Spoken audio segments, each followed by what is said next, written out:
Hello and welcome to the Mummy Movement podcast with me, Sam Sardette, where we discuss the highs and lows of motherhood and along the way have some amazing mummy guests. Please leave a great review if you enjoy and follow us on Instagram at themummymovement.podcast for short clips. Or you can watch the full video on YouTube. Now sit back and enjoy. Hello and welcome to the Mummy Movement podcast with me, Sam Sardette. Today I have gorgeous boy mama, fashion influencer. She shares everyday outfits. It is Rachel Jones. Hi. Welcome. Thanks for coming in. Thank you for having me. So obviously you are boy mama. You do your Instagram. Today it's just going to be a chat about just like mum life. This is what this podcast is about, because we always go through normally the same highs and lows of it all. Obviously you're a boy mum, I'm a girl mum, so we've probably got like different stories we can share, and you know, just sort of what you are up to. So I mean, we'll start with what you're doing at the moment. So I obviously came across you from your Instagram, and you share, which I'm loving this year, you're sharing like an outfit every day. Obviously you're very stylish. Thanks. Have you always been a stylist? Is that your job or? No, I mean, I've always been interested in fashion, and I buy an abnormal amount of magazines. Like I still buy magazines all the time. I love that. I cut bits out of magazines for ideas of like outfits, and I've always done that, and I think it's just grown more lately. And I think since I got more interested in Instagram, I was shopping like an Instagrammer, and not putting it anywhere, and then I started a little bit and then deleted a page, and then I met Chloe at school, and she was like, you should be doing it, you should be like, and then I just started, and I was a bit, you know, when you start and it's a little bit here and there and a bit airy-fairy, and trying to figure out algorithm and like it's a whole minefield, and I don't feel like people think about like the insights and stuff when it's just a personal page. It's so different, isn't it? And trying to like learn and figure, it's like it's an actual new thing to figure it all out. I think after a while you find your niche, you find what you enjoy posting, and I think as well for me, like the number of your following is irrelevant. It's who follows you, and the community you build. So like you only started your Instagram not long ago, didn't you? Like how long have you had it? Like September last year, I think. So not even a year. And I feel like September year before, so it'll be 2 years in September. It's like you're still so new to it, but already you're gaining such a great community on there. Like, and I think what I love about your page is it's great for mums because you are a mum on there, but you're also sharing ideas that we can actually save and like, you know, copy, and it's giving us ideas, and it's for all kind of, you know, all occasions as well. So I love that anyway, and I save all your ideas. So thank you. I feel like trying to share like everyday outfits, because sometimes it's so hard just to figure out what you're going to wear just for the daily outfits to even still look nice and like you're put together. Because I do think, and since obviously like last year, like the having to like get dressed and a reason to get dressed, I think that's where I've found my niche a little bit, is that I have to have, from last year, I've had to force myself to get dressed, and like grieving and everything else, and like, you know, being like, if you've just had a baby and you're not feeling yourself, or something has happened in your life where you're not feeling yourself, and then trying to figure out what you're going to wear, and if you're feeling rubbish and you put on a rubbish outfit, I feel like it makes such a difference to when if you put your outfit on and you love your outfit, you feel better.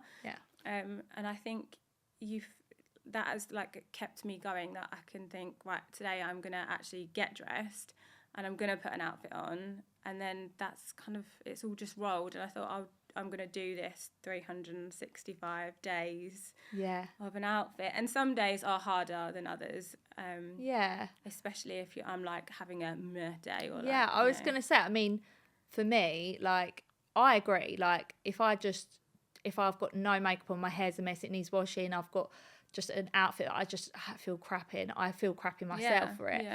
But it is it can be so easy. It can be a simple outfit that makes you feel better. Yeah. But like, obviously, like, that's what I was going to ask you. Like, do you generally dress, you know, for your, like, are there days where you're like, do you know what, I'm just going to chuck on a trackie and just be. Yeah, I do. And some days I do have pre-recorded stuff. Like, obviously we've done a walk at the weekend, so I knew I wouldn't have time, or, you know, But you enjoy your outfits and stuff. And I do think about it a lot, and I think I usually start with having one item that I want to wear that day, and then I'll go into my wardrobe and like colour match it to what goes with that outfit or the particular item that I want to wear. And I find that a good basis to start. If you're stuck for an outfit that you're trying to put together, it's an easy way to start, I think. Do you have like staple pieces? So like, let's say a mum's like, I have no clue where to start, I want to chuck my whole wardrobe out, start from scratch. Like, do you have the staple pieces that you could, what are they? And I go to them all the time. I've had them for years. It's so funny. Trousers, I find just wearing my tailored trousers so comfy. They hide my belly and they go with pretty much everything. Even if I just chuck on like a long sleeve top from H&M, I still look put together, and I just find them more comfortable than jeans. I hate wearing jeans, if I'm honest. I think the shape's better now because it's not skinny jeans, because the thought of me putting skinny jeans on again is like, absolutely not. So the wide leg is great, and they're a lot more comfortable. But I do like the blazers, and I love a jacket. I think you'll see from my Instagram that I just love a jacket. Love a jacket. I love a jacket as well, but I have to hold myself back, and then I watch your like reels, and I'm like, oh my god, I need that jacket. Like, but do you know what it is?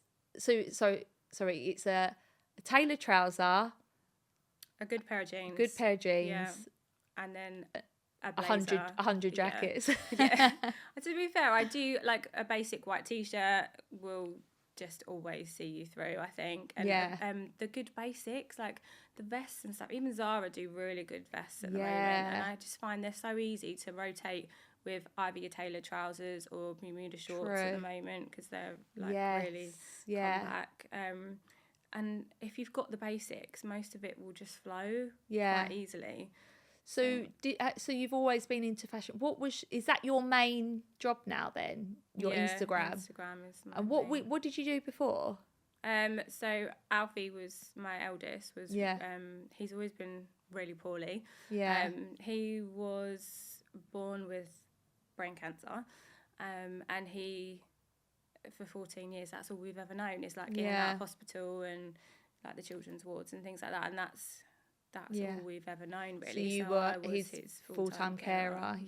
So I suppose then, like, so this is kind of like, you know, your way of kind of transitioning out of that. So I mean, going, as long as you're comfortable to do so, obviously with your first, obviously you are a boy mama, you've got 3. I mean, obviously I'm a girl mum. It's like I'm like completely alien to the boy stuff. So you had your first So obviously you had Alfie 14 years ago. I was 22. Wow, blimey! Did you try for him? Was it like? No, I'd only just met my husband now. Oh wow! 3 months before. No way! Oh my god! It was a whirlwind, and he actually lived in Liverpool. Oh my god! And I was in Essex. Oh, so you're with a Scouser? Yeah. Essex and Scouse. Well, they call them woolly-backs because they're between Manchester and Liverpool. So really? In St Helens, they don't have like the real twang that like mixed breed. Yeah. Love that. So you made him come down. Yeah, I did live up there actually for 5 years. Oh wow! You'll find if I've had a wine, I get more high pitched. Like I'm back up there. Really? Oh my god, we'll have to do that then. Yeah. So you fell pregnant after 3 months. Were you like, okay, well, did you just know that your husband, like, you were like, we'll make this work, like he was the one? Yeah. Oh, that's we nice. lived together straight away because he was obviously like the distance between us. So I quit my job and moved up to him. We lived with his mum actually for a couple of months till we got our own place, and and then Alfie arrived, and it's been a whirlwind ever since, really, if I'm honest. But, So when you so you fell pregnant with Alfie. Did you have a normal pregnancy with him, or? Yeah, everything was absolutely fine. Nothing, just normal. And then I took him to baby clinic. It was only that I had nothing to do that day. Yeah. And it was at the doctor's, so I thought, I'll just go for a walk. I'll go to baby clinic, and then I've done it then. And I went, and as I got him undressed to put him on the scales, his head fell backwards. And one of the midwives just happened to see it, and she said, "Oh, you've got an appointment after with the nurse practitioner or something." And I was like, "Oh, well, I must have just forgotten." And I hadn't. She'd obviously seen that and took us through. And yeah, they all just escalated from there, and we got transferred to Alder Hay, where they did like fontanelle scans, because the brain is still open at that point. So how old was he when you did? 3 months he was diagnosed. So, so when he was born, there was like nothing. Absolutely nothing. And it took for you to go to the clinic. You just thought, oh, Yeah. I'll take. When you get, how was your birth with him? Fine, absolutely fine. Just normal. Everything was Natural normal birth, until that point. I remember saying to Craig, like, when you look back in hindsight, and I remember saying, "Oh, I'm sure his head looks like this." Like it, and he was like, "Oh no, it's just babies, you know." Yeah. Like, and you don't know as your first, Yeah, of do course, you? Like, yeah. And yeah, it all just went from there. And when we got to Alder Hay, they did say that he would have died of the pressure within 2 days, because the pressure was so much. And basically, his head had filled up. So like our fluid would drain into our head, like into our stomach normally. His had all built up because the ventricles weren't working, and his brain was effectively just here, and all the rest was fluid and pressure. Isn't that God's way of being like, it's like your Yeah. mother's instinct, and then you going into there. Because if I hadn't have gone, he Yeah. wouldn't have been here. So. So he got diagnosed, and I suppose from there it was a whirlwind. Yeah, it's been one thing after the other, if I'm honest. Yeah. It's always been that way. From the brain cancer, where the brain had like moved so much from when he was a baby, it never properly went back to where it would fully sit in the skull as normal.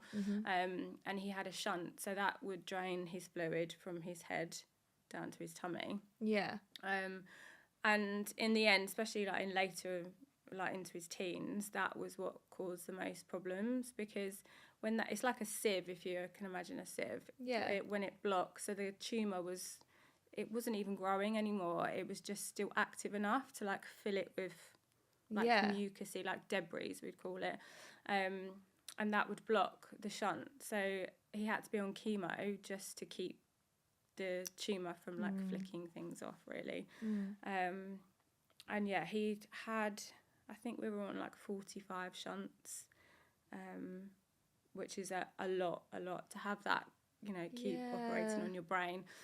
When he was diagnosed, did they like give you any indication? Like, did they say he'd have like, did they know like if it would ever go away, or if he had like a certain timeline or anything like that? Like, I mean, was it more? He was really, like, when he was younger, he was really, really poorly. Like, we didn't think we would make it at all. He had a 5% chance of survival. Oh my God. And when he first got diagnosed, it was classed as a glioblastoma, which is an adult tumour. Oh my God, bless him. But at the time, there's obviously a lot more research done now, but at the time there wasn't anything that had much kind of research to how it went in, like, because with adults the glioblastoma is quite deadly. It's there's not much of a survival rate, but in children there was like a uncertainty of how the tumour behaved after treatment. Yeah. So we kind of like latched onto that a bit, really. Yeah. They did actually tell us to go home and just enjoy being with him for a bit and just don't fight it. But it was my husband actually. He was like, no, we need to fight this. He's going to make this through. And he did. And it was really like, full on for him. Yeah. But, he did. And they've actually done like books on him, like from the research. Wow. And when he was having all the shunts and they were having chemo, they would take fluid from his brain, because they're now trying to basically, if you've got a brain tumour, they could put you'd have a Hickman line if you were on chemo, so they can directly put chemo into your brain, so it doesn't have all the effects that it has on your body. Wow. So Alfie was part of that research and things like that. So that's amazing. Yeah. He's done a lot of good. Yeah. Yeah. And there's been a lot of things from him and So with your, so you obviously had Alfie, and with your first kid, it's always like a shot to the system, and then you've had to go through all that, which, I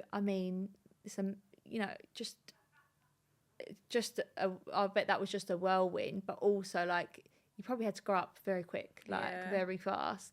But then you have your other two boys. So how old are your other two? Oliver's just turned 9 and Jude's 7. So you went on to have your second. Were you thinking, oh God, we're gonna? He was planned. Oliver was planned, and Alfie had got better, and things were quite calm at that stage. Yeah. And we moved then. That's actually when we moved to Essex again. Yeah. I remember getting the phone call to say the tumour had grown just as we'd moved back to Essex, and then it all kind of escalated from there really, and we were then put under Addenbrooke's. So we lived in Hertfordshire actually once we'd actually had Oliver. Yeah. We were then transferred to Addenbrooke's. And I think that's nerve-wracking in itself, just because you've moved hospitals and all the nurses, you get to know people really well and stuff. But, we've been under Addenbrooke's ever since. Because I suppose it's like you're putting your child's health into a lot of people's hands, so you have to really trust them, don't you? And how was it sort of like then adjusting to your second? Was it kind of like, I think once you've been on chemo, and if you've been around chemo and stuff, germs are a real thing. So then I was obviously very aware of germs and bugs, because obviously Alfie's immune system wasn't very good. Yeah. And then having a newborn baby, I was like, ugh. Yeah. So everything was like, everyone had to have hand gel wherever we went. Like, and no one was allowed to touch him. I was very but OCD. for right reasons. Yeah. It did dwindle off, I think. And I think you get to the point where you think this is either going to control me, and I'm like, a nervous wreck and anxiety wherever I go, or I'm just going to have to let him enjoy rolling in mud and be a normal But I do think that is normal though. Like, I know obviously you've probably been, kind of more triggered that way because of what you've gone through. But I think loads of mums are like that. My sister used to be like that. And I'd be like, oh, just, germs are germs. Yeah. But there is a level, especially when they're newborn, because they are so susceptible to things. It's like when they say, like, don't kiss the baby and things like that. So that is totally normal, and I get that. But yeah, it's like it's having to then adjust and be like, okay, you can especially with boys. I bet like it's like when they're young, they just want to get stuck into the mud. And I mean, Jude the third, he just eats, as a by that toddler, point you're like oh, don't eat that, and it's like too late, it's gone. Like, it's just I think you relax, especially with your third. They always say that, don't they, that they're just feral by this point. Well, this is what I was saying. Like I've said, any mum that I speak to that has more than 2 kids, because I've just got 2 girls. Oh, okay. And I'm like, the thing is, I turned 35 this year, so it's like, okay, do I have a third now? And just like, that's it. Like, because then I'm like, it's like that pressure as a woman, isn't it? When you get to that certain age. But I'm like, if I, it'd be nice to have a boy, but I know I just have 3 girls. You just overthink it. But then how did you find just going to a third? Because some people are like, oh, yeah, they just fit in, but then some people are like, no, don't do it. It's mad. Jude was a surprise, and obviously there's a short. So Oliver's only just turned 9, so there's only 15 months between them, 16 months. Oh my God. Okay, so you literally was like, oh wow. I was like 9. Oliver was 9 months, and I just found out I was pregnant, and I was like, oh my God, what am I gonna do? Right. Okay. And I just wouldn't have. I just wouldn't. So it was like, oh, we're here. This is fine. It is what it is. And I think I just feel more guilty on Oliver because I'm so tired. I don't feel like when you've got your first and it's only one, you can do whatever you want when you're pregnant. Obviously you've got to work, but I was just so tired. But yeah, they do just slot in, I think. Yeah. You know, it's just kind of God, like, oh, yeah. we're here, we're doing it. Yeah, it's you've got fine. no choice, have you? Yeah. It's like, come Yeah. along for the ride. When you look back, though, I think it's all just a blur. Like, I don't actually remember how I got through the days most of the time. Yeah. And I do remember the big double donkey pram that, you know, the bugaboo Yeah, that would yeah. just come. And Craig, I just remember him going, doesn't fit through any doors. No, like, you know. yeah. I know what you mean. No, I do. I think that's what it is about. I think loads of mums are like that. It's like you almost forget the newborn stage. Yeah. Because, well, that's why they say, isn't it? When you go again, you forget what it was like, and then you remember. You're like, oh my God, this is hard. It is all a blur, isn't it? Because you especially do. You kind of like You just get survive. each day. You're in survival mode, aren't you? Yeah. So obviously 3 boys. So the 2 other boys, did you obviously you were probably like over cautious with them after having Alfie, but Alfie, you know, so he got into his teens, like he had very long life, and are you happy to open up about what happened with him? Or? Yeah, so he's always been poorly, and I feel like we've always been different because he's always been poorly. He was in a wheelchair, but he could walk, and he was at school like Lonsdale, and they're just fantastic. Like they were just amazing with him, and they are with all the pupils. Like it's such a good school. Anyway, he'd had a break in chemo because we renewed our vows in Dubai. And you have to have a break in this chemo. They just say a couple of months. So we were on the break stage, and he hadn't had a shunt for a long time. So with the forgive me. What is the shunt then? Is that what blocks the? Yeah. So the shunt is like the sieve basically that drains your fluid to your tummy. Right. Yes. And he effectively had one in the front, which was called his 5th ventricle. We only have 4 normally. Yeah. And he had one put into an actual ventricle, even though they were really small. And no one thought it was working, not even the neurosurgeons. And they just left it in. And I think it was literally the week before we were due to fly to Dubai to renew our vows. The shunt at the back that no one thought was working blocked. And that's where it started, really, the beginning of the end, effectively, because so we managed to get to Dubai, we renewed our vows, it was lovely, he had a lovely holiday, because he had his Hickman line in most of his life, he couldn't swim and things like that, so he had that out. They did it for Dubai so he could have like just a lovely family holiday and stuff, and it was lovely. But yeah, that's where the problems then started, and this wound at the back just didn't heal. It didn't heal like it was meant to heal. We went back loads of times anyway. We had antibiotics and things like that, and it had calmed down and everything had settled. He'd been really well at school. Did they take the shunt out? No. So he couldn't live without a shunt. I mean the one that they were like, oh, it's not doing anything. No, because when they'd actually gone in, then the ventricles had expanded, and his ventricles were working again. Oh wow! Like, no one had even. Everyone was like, I just can't even. It's like a miracle. Yeah. Like, wow. Alfie never did anything by textbook. So whatever was written down that it should happen, Alfie did the exact opposite. Like, I love that. That's just what everyone would say. And he's such a happy, like, beautiful soul. He'd just make you laugh in any scenario. Yeah. He was just the best. Like, I just can't even, like, he was so funny, and so, like, he just lit up every room. Like, that's just his personality. Yeah. Anyway, I had gone on holiday with all my family, so we go every year. My mum, my cousins, my aunties, everyone. And so you renewed your vows in Dubai, which is amazing. Congrats on that. Thank you. So we had that, and it was then June. And I went away with my family, like we do every year. Yeah. I'd gone on the Friday, I'd kissed him off and said, like, have a lovely day and I'll see you on Wednesday. And Craig phoned me Saturday night while I was away, like, we just got there, and he was like, oh, something's not right, and I was like, oh, Jude had a viral infection. And he was like, oh, it's probably just that, and sent him to bed. Yeah.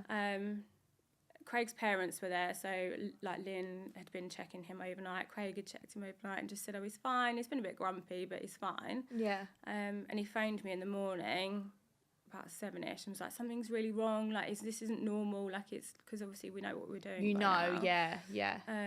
He was like, I just don't know what it is, and just took him straight to A&E. And he was really, really poorly.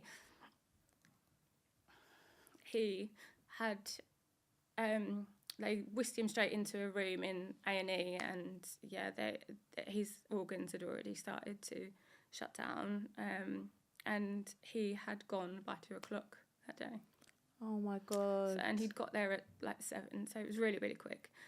And there was no signs or anything like that? Absolutely not, other than feeling generally unwell. And this is why I'm trying to raise so much awareness, because with children that can't verbally communicate exactly how they're feeling, even with adults or babies, like it's just you don't know. And you have to literally lead by instinct, don't you? And with Alfie's infection, it's so he had a Pseudomonas infection, which is all on bacteria. Like, it's a normal everyday bacteria, but once it gets into your bloodstream, it's deadly.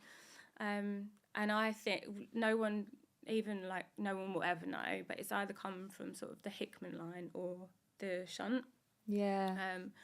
Personally, I think it was the shunt. But we'll never know. Like, it was in his bloodstream at the end of the day, and that's how it was. And we're just trying to raise as much awareness of sepsis as possible, because even when we got to, or not me, but Dad took him to the hospital, sepsis wasn't even mentioned until like 2 hours later. And were you ever aware that he could get sepsis? It was never talked about. Like, we always knew that if you had an infection, especially because of a Hickman line, that you had to go in because you could get an infection. But I feel like that's where the end of the conversation went, not because that infection, could turn to sepsis, and how sepsis is deadly. And I remember when he was younger, there was a lot of sepsis signs around, especially in older hay. But when we got to Addenbrooke's, and I feel like it's more the government and the time, you push things out a little bit more, and there's a bit more of information. Whereas at the moment, I don't feel like there is anything. And I feel like everyone thinks it's a old person thing. Like, it's not a. So he got sepsis from something that had entered his bloodstream through. And did they ever sort of, honestly, I just don't know, obviously words can't express that. I can't imagine how it would have felt. And I'm so sorry that you had to go through that. But I suppose just hearing your story is also so amazing, how he spent his life and got, and amazing that you and your husband have you raised that incredible boy. And it's just, I suppose it's kind of like, how does that happen when he survived all of that? And then to be taken so quickly, and it was just something that we weren't looking for, or if you'd asked us, we've always wondered, how, if we would ever get a full life, or and the fact that he was so well at the time, there was nothing wrong with him. He'd been at school, on the Friday, he'd been at school all day. He'd been to the fair on the Saturday. He just wasn't unwell, and it was just such a shock. And I think it's just the awareness of the fact that you can get sepsis from any infection. Doesn't you could have a UTI and get sepsis from that. And but that's it. Obviously now you've learned about it, so it's anyone can get sepsis. So it wasn't even down to his condition. It was just, and it's just from certain bacteria entering your bloodstream. Oh my God. All you need is an infection to get sepsis. That's just it. And you hear all these stories, I think, once you're in that world, that you know, there's even been a doctor that was in the news lately that had said, I just feel poorly, to his wife, and he'd gone to bed and he didn't even know he had sepsis. So, and he passed away, but there's just not enough information on it. And I feel like sometimes the symptoms are different for each person. Okay. So there is, like, you know, the basic things, but like even when Alfie went in, he didn't even have a temperature.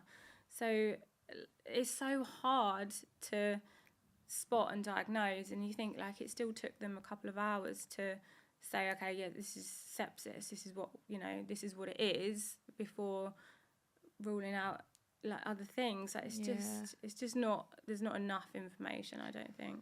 So I suppose, like, obviously going through that experience, like, now, like, what would you want to sort of shed awareness on with sepsis? Is there anything that, is it just a matter of like just trusting your gut, or is it just something that can just come by surprise? I think it's just, this is why we've started the Alfie Jones Foundation, is to just try and get as much awareness to people that you can get sepsis, like anyone can get sepsis, and all you do need is an infection, and it's just, so sepsis is like your reaction to your body's reaction to an infection. And I think if you're feeling really, really unwell, like, just ask the question, like, is it Sepsis UK just say, is it sepsis, could it be sepsis? Like, just ask, because even if you go into A&E and they just think it's just an infection, if they haven't thought about it and then you've said, could it be sepsis, then they'll do tests, and you know, they'll look into it more, and at least then it's talked about more, and it's opening up avenues for people to actually look and diagnose it. So if it is diagnosed, it can be treated. It's all about time with sepsis, and the body's reaction is to slowly start shutting down your organs, and the longer you leave it, the more it, and I do feel like it does affect different people differently, like, and it obviously depends what infection you've got, so there is all sort of different scenarios, but the quicker you get it diagnosed, the quicker you can have treatment. It's one of those things, it's like, I think mum life in general is hard, but I suppose it makes you realise, like, the little things that you moan about, or we moan about, are just a load of bull, really, because as long as your children, you know, and by the sounds of it, Alfie, you know, he had amazing mum and dad, he had his brothers, and he lived an amazing life. And I suppose it's like your health is the most important thing, especially with your children. And so you've set up this foundation for him now. So you recently done a walk. To the Jurassic Coast Ultra Challenge, I want to say. Yeah. And so you're just raising, so what's your plans for the foundation for him? So just want to raise as much like awareness of sepsis as possible. We have we did the 3 Peaks in October last year, and we've done the Ultra Challenge this year. We are just we've written the book pretty much, so we're going to now, because of the money we've raised, we're going to start making a sepsis book. So there'll be one that is child orientated, so that it's an easy read, and that you know, you can share it with children rather than it being sort of so what's your biggest like message that you want to get across in your book for children and stuff? Is just the awareness of sepsis. Like, it needs to just be talked about more, and I just want people to know about it more. So even if, like, you know, you've got a temperature, just that having an awareness that it could be sepsis at any point, where something you feel like something isn't right, just to ask, you know, or could it be, you know, just to have even just knowing, more people knowing about it, because a lot of people don't even question it or know about it or anything, and we're just trying to raise as much awareness so that no one has to go through what we have been through. I mean, I like condemn, like, I'm honestly, like, just think you're amazing for like having the bravery to share this story as well. And honestly, I thank you so much though. Like, really appreciate that, because I just think like it is one of them things that he obviously lived this amazing life because of you. He obviously as well, through his condition, has helped, doctors are, perform miracles through his treatment. So he's probably done so much for the world than people do in their entire 100 years. And I think you can safely say that you're a proud mum for that, and the fact that you're now was just like, I can't express how lovely and happy and bubbly he was. Like, of everything he'd been through, there was just something about him. Like, his soul was just so pure and like genuine, and just that, like, he had that sparkle. Do you know what I mean? Like, just every room he would just light up, and he was just I'm sure he's still in every room lighting it up. I'm sure he sends you signs all the time, and it's so amazing now that you're sharing that story to shed this light, because if it means that you can help other mums and their children, and I'm excited for the book. That would be amazing. So you've got lots of bits coming up. Obviously you've got your Instagram now, so make sure what is your Instagram at? It's Rachel Jones _stylist. And I think people listening to this obviously want to come see your Instagram because of your gorgeous outfits, but I think as well, now you shared your story, will be inspired to see the mum behind it. And you are just a normal mum as well. Like, you are you've got your boys and everything else. And I do feel like Instagram has helped me. Like, it sounds daft, but it's where I've been able to just be normal and not different. And I feel like I said, like, the whole actually having to get dressed has helped massively, because obviously there is a lot of depression and grief, and I think just having to get up and show up some days, even as daft as it may sound, is just something to give yourself that momentum to get up. And especially when the boys had gone back to school and Craig had gone back to work, and I was just stuck in this, what do I do now? Like, what, he was my whole life, and where do I go now? Like, what do I do? And obviously I didn't want to go back to work. I didn't want to have to get a job, and I just wanted to be around for the boys. And I think I just thought, I'm going to do this 365 days. I'm going to give Instagram my everything. I'm at home. I might as well use this time to push it, and keep your mind completely off everything else. And I can be normal on there. Like, no one. I in the beginning I didn't really talk about it at all, and I feel like it's just something that's mine, that is, it's a distraction from I think that is, I do think like there is that fine line with Instagram, isn't it, and just social media in general. It's nice because at the end of the day you can decide what you want to share on there, and and then whether you do share your story on there and stuff, and I know that you have done, like, through your stories and a few posts and stuff, and that's so inspirational. But then it's nice for you to have that just for yourself as well, to be Rachel. But like, it's just I can't even imagine what you've been through, but it's you obviously are a very strong woman, and you've got to be a strong mum, and it's, I suppose, that you just got to think about all the amazing life he did have, and it sounds like he really did. And it is again, like, just incredible to hear, because again I don't know anything about sepsis, so it is raising, if you didn't raise awareness, like, I don't think a lot of people would even know about it. So it's incredible what you're doing. And when's your book out? We're hoping by the end of the year. So I'm hoping October time is what I've got. We'll make sure that everyone follows your page so we can see that.